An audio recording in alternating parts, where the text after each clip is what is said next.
They resume tomorrow with new revelations expected and a chance for more cooperation from Trump world. NBC News Capitol Hill correspondent Ali Vitale has the latest. Closing statement. The January 6th committee in the summer home stretch. A week of double hearings planned against the backdrop of Trump ally Steve Bannon saying he's now open to testifying. This after former President Trump gave him the green light, waiving previous claims of executive privilege, though it's unclear those protections applied. Trump had claimed Bannon's testimony would be protected because it could contain confidential communications with the former president.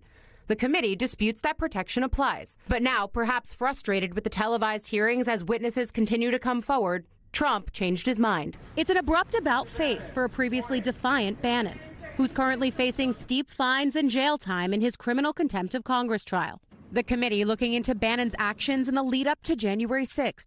He made these comments the day before the riots. All hell is going to break loose tomorrow. The committee's also now armed with fresh testimony from Trump's former White House lawyer, Pat Cipollone, who sat for nearly 8 hours of questioning Friday behind closed doors. It was important for us to understand what the president's top legal advisor thought about the activities that were happening post-election and in the run-up to January 6th. A new documentary shows Trump again downplaying that day. They were angry from the standpoint of what happened in the election.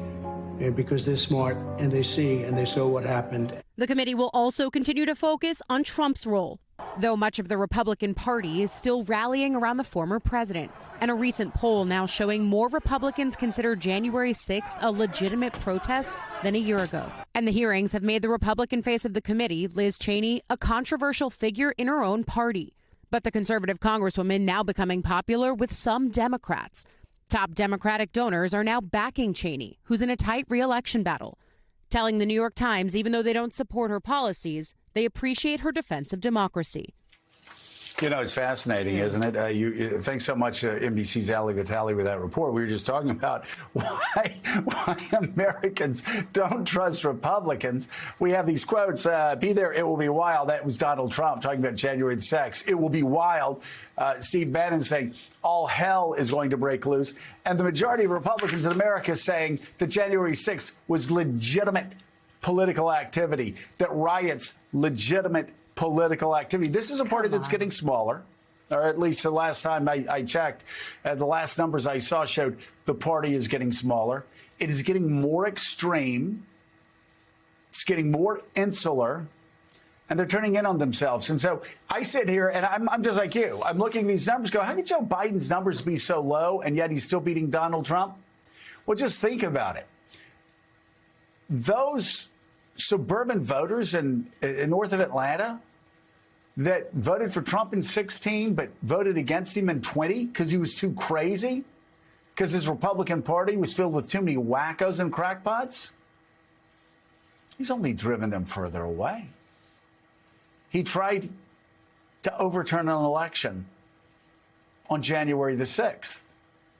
And he's been lying and spreading conspiracy theories. He's been praising those that committed violence. He told, Oath Keepers and Proud Boys and everybody else to stand by. Yes. And so again, the point is, I mean, this isn't the whole world. And I think this is a problem that a lot of people in the national media have focused on too much over the past several years. The whole world isn't about winning a Republican primary. They've turned in on themselves. They've gotten more extreme. They've gotten more insular, not only on the issues, but on American democracy and protecting American democracy itself. And so it's causing real problems if you look at these polls. And again, it's early. Yes, it's early. But the same group of people that gave Biden a 33% approval rating said they would still vote for him. Yeah, I know. Over Donald Trump.